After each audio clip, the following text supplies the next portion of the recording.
We have a new government in place, and this was your first interaction with Prime Minister Imran Khan. What is your impression of the new setup? I was blown away. I don't know how you say that in Urdu, but I was very impressed. I mean, he was relaxed. He is very knowledgeable. He understands America. I think he and President Trump are going to hit it off very well. I'm excited and hopeful they will meet, talk, and eventually meet. You cannot solve the region's problems without Pakistan being a key player.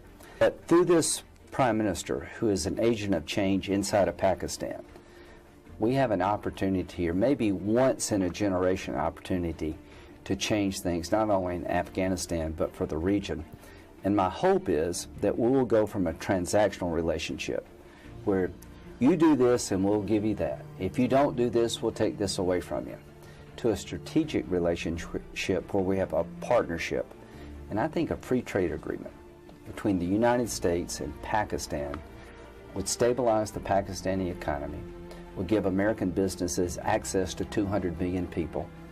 And my goal is to turn this relationship around and make it strategic rather than transactional.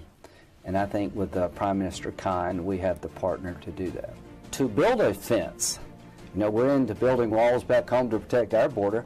I want to tell President Trump, if you're going to look at a country that's trying to secure its border, come to Pakistan.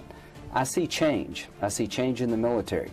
And through my meeting with Prime Minister Khan, I am convinced that if he could ever speak to President Trump, if they ever had a meeting, this relationship would go from transactional to strategic just like that. Prime Minister Khan, I think, has got a good understanding of this. He was talking about this, reconciling with the Taliban, before it was popular. So he, in my view, has credibility with the religious community and with the public at large to do things that other leaders could not do in Pakistan, and I will encourage President Trump to take advantage of this moment. I told him, I said, listen, you're ahead of your time. I told him, I said, listen, you're ahead of your time. So how did Trump win?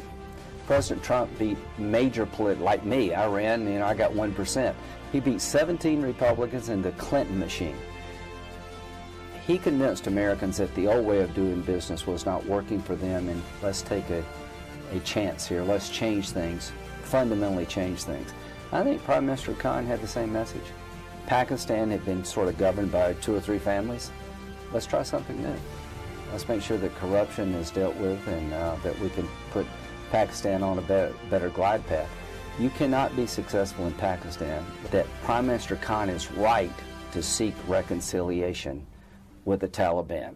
That is the only way this war ends. That Prime Minister Khan wants to grow the economy. He won through young people saying, okay, you represent a better way for Pakistan. I'm trying to convince President Trump that we have the best chance since I've been coming here for 20 years to change things. And Prime Minister Khan is the real difference here. So I'm going to go back and tell President Trump, you've got a new partner in Prime Minister Khan. Talk to him. Listen to his views of why we should reconcile with the Taliban, how to do it. Put on the table not a transactional relationship, but a strategic relationship. If you help us end this war that's bad for the world, not just the United States, if you can help bring peace to Afghanistan, then you will be seen in a completely different light.